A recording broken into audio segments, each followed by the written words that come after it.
Hyderabad to Kadapa airlines సేవలను ప్రారంభించింది Trujet airlines. Shamshabad airport నుంచి ఉదయం 9:30కి ఫ్లైట్ బయలుదేరి గంటలోపే కడప చేరుకుంది. కడపలో ఫ్లైట్ ను CM Ramesh, minister Adinarayana Reddy receive చేసుకున్నారు. రిటర్న్ ఫ్లైట్ లో హైదరాబాద్ వచ్చిన మంత్రి నారాయణ రెడ్డితో మా ప్రతినిధి రవి ఫేస్ టు ఫేస్. విమానంలో ప్రయాణించాలన్నది ప్రతి ఒక్కరి కళ. అయితే సామాన్యుడికి మాత్రం ఆ కళగానే మిగిలిపోయింది ఇప్పటి వరకు. కానీ దాన్ని నిజం చేసే ప్రయత్నం చేశారు మోడీ.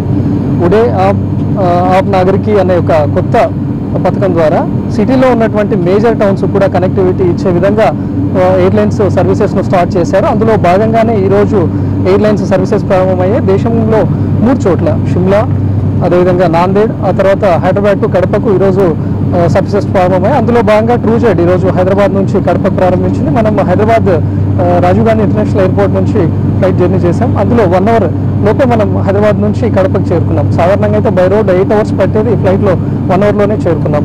అయితే రీజనల్ ప్రైస్ ఉండడంతో ప్రతి సామాన్యుడు కూడా ఫ్లైట్ జర్నీ కళను నిజం చేసుకునే అవకాశం కూడా లభించింది. ప్రస్తుతం మనతో పాటు కడప టు హైదరాబాద్ ట్రావెల్ చేస్తున్నారు మినిస్టర్ ఆదినారాయణ రెడ్డి గారు. సార్, ఈరోజు మోడీ గారు కొత్త స్కీమ్ ద్వారా ప్రతి టౌన్స్కు ఎయిర్లైన్స్ కనెక్టివిటీ ఇచ్చారు. ఇది ఎలా ఉపయోగపడుతుందంట?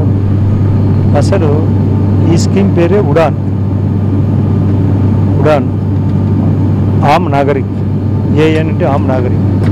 ఏ విధంగా ఆధార్ అంటే ఆమ్ ఆద్మీ కా అధికార్, ఉడాన్ అంటే ఉడే దేశ్ కా ఆమ్ నాగరిక్ అంటే సాధారణ వ్యక్తులు కూడా ప్రయాణము సులభంగా చేయొచ్చు, తక్కువ ధరతో, తక్కువ సమయంలో, సేఫ్టీతో అనే ఉద్దేశంతో ఈ ఉడాన్ అనే స్కీమ్, ఆర్సిఎస్ అనే ప్రాజెక్ట్, రీజనల్ కనెక్టివిటీ స్కీమ్ కింద ఇది ప్రధానమంత్రి గారు ఈరోజు సిమ్లాలో అక్కడ ఉండబడిన ముఖ్యమంత్రి గారు, గవర్నర్ గారు, మన రాష్ట్రానికి సంబంధించిన అశోక్ గజపతిరాజు గారి సమక్షంలో అక్కడ నుండి సిమ్లా టు ఢిల్లీ మన 2 ఫ్లాగ్ అక్కడే ఊపడం జరిగింది.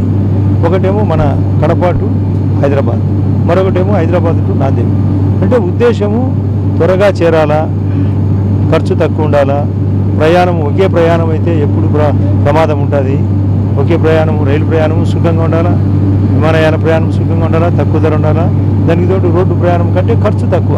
కారణం ఏమంటే పోను రాను బస్సు ప్రయాణం కంటే ఎక్కువ ఉండొచ్చేమో, కానీ ఇదే బస్సు ప్రయాణం 8 అవర్స్ హైదరాబాద్ టు కడప లేదా కడప టు హైదరాబాద్ పోయి వచ్చిన తర్వాత అక్కడ స్టే చేయాలి. ఇదైతే ఖర్చు ఉండదు, సేమ్ డే పోయి వచ్చేదానికి ఉంటుంది, ఒకే రోజు పోవడము రావడము. అంటే తక్కువ ఖర్చుతో త్వరగా ఇంటికి చేరడానికి ఉండేదానికి ఉంటుంది. పారిశ్రామికవేత్తలు కూడా వచ్చేదానికి ఉంది, టూరిస్ట్ స్పాట్గా మారుతుంది. దానికి తోడు బాగా జబ్బున్న వాళ్ళు త్వరగా చేరాలా, ఆ 8 అవర్స్ ప్రయాణం అంబులెన్స్లో తీసుకుపోతే ప్రమాదం. అదే ఇక్కడ ఎయిర్ అంబులెన్స్లో ఇక్కడ కూడా పెట్టి తీసుకుపోతే చాలామంది లైఫ్ సేవ్ అయ్యేదానికి ఛాన్స్ ఉంది. అదే కాకుండా వృద్ధులు వాళ్ళు ప్రయాణంలో చేస్తే చాలా కష్టపడతారు. ఇందులో ఎండాకాలం ప్రయాణం అయితే మరింత కష్టం. ఇవన్నీ దృష్టిలో పెట్టుకొని ప్రధానమంత్రి గారు మన రాష్ట్ర ముఖ్యమంత్రులతో 19 మంది ముఖ్యమంత్రులతో, అందులో మన ముఖ్యమంత్రి గారితో ఎంఓయూ అండర్స్టాండ్ చేసుకొని ఈ యొక్క కార్యక్రమం స్టార్ట్ చేసినందుకు ఆయనకు అందరం రాష్ట్ర ప్రజల తరఫున, ముఖ్యమంత్రి గారి యొక్క తరఫున మేమైతే అభినందనలు తెలియజేస్తున్నాం. ఇది ఖచ్చితంగా ప్రజలకు కూడా మంచి సంతోషదాయకము. భవిష్యత్తులో టూరిస్టు స్పాట్ పెరుగుతుంది.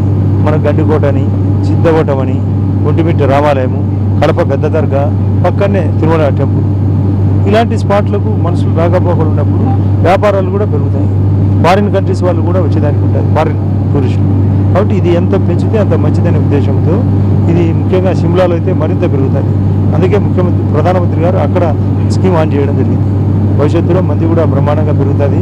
మేము కూడా కోరుతున్నాం స్టీల్ ఫ్యాక్టరీ రావాలని, రమణి ఫ్యాక్టరీ లాంటి ఫ్యాక్టరీలు రావాలంటే కూడా నిజంగా, లేదా రిమ్స్ ఆసుపత్రికి డాక్టర్లు చాలామంది ఇక్కడ ఉండే ప్రొఫెషన్లు ఉండడం లేదు.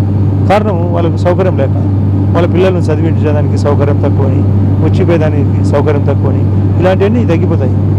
భవిష్యత్తులో ఆసుపత్రి ఫెసిలిటీస్ కూడా పెరుగుతాయి. ఇక్కడ మంచి డాక్టర్లు కూడా ఇక్కడికి ఫ్లై అయ్యి వచ్చి సేమ్ డే వెళ్ళిపోతారు. కాబట్టి ఇలాంటి ప్రయోజనం కోసమే ఈ యొక్క ఉడాన్ స్కీమ్. అది ఆర్సిఎస్ కింద మనకు కూడా ఖర్చు అయినా కూడా ప్రభుత్వం భరించడానికి సిద్ధంగా ఉంది. ఇది ముఖ్యంగా కడప జిల్లా ప్రజల తరఫున నేను ఈ యొక్క కడప జిల్లా యొక్క అభివృద్ధి కోసం ఉపయోగపడుతుంది. కాబట్టి మా ముఖ్యమంత్రి గారికి, ప్రధానమంత్రి గారికి, అశోక్ గజపతిరాజు గారికి మరొకసారి అభినందన. సార్, ఇప్పటి వరకు కొన్ని చోట్ల ఉన్న ఎయిర్పోర్ట్లు వృధాగా ఉండేవి. మన దగ్గర ఇలాంటి ఇన్ఫ్రాస్ట్రక్చర్ ఉంది. ఆల్రెడీ ఇప్పుడు సెంట్రల్ గవర్నమెంట్ దీనికి చేయి తీస్తుంది. ఆల్రెడీ ఎవరైనా ఎయిర్లైన్స్ స్టార్ట్ చేసుకోవాలనుకునే వాళ్ళకి దానికి తోడు మీరు రాష్ట్ర ప్రభుత్వం నుంచి ఎలాంటి సహకారం అందించే అవకాశం ఉంది? అసలు ఇక్కడ రాష్ట్ర ప్రభుత్వం ఈరోజు ఇక్కడే కడప విమానాశ్రయం 2006లో స్టార్ట్ అయింది. 11 సంవత్సరాలైనా కూడా విమాన ప్రయాణం ఎక్కువ ఖర్చు కాబట్టి ప్రయాణం లేదు. కాబట్టి ప్రభుత్వం కూడా ముందొచ్చి తన ఆర్థిక సాయం చేయడం కూడా ఒక కారణం.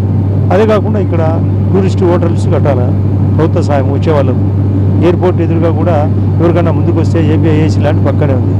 వాళ్ళకు అటువంటి వాళ్ళకు రిసార్ట్స్ కట్టేదానికోసం అవకాశం ఇస్తాం కూడా. ఏ దూరం జర్నీకైనా ఎయిర్లైన్స్ జర్నీకైనా 2000 రూపాయల తక్కువలోకే ఉంటుందని చెప్పేసి ఈ మోడీ స్కీమ్.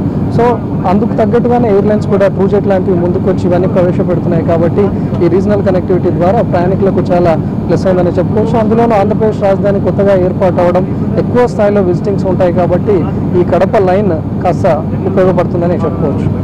కెమెరామ్యాన్ వినోద్తో రవికుమార్, ఎన్టీవీ, హైదరాబాద్.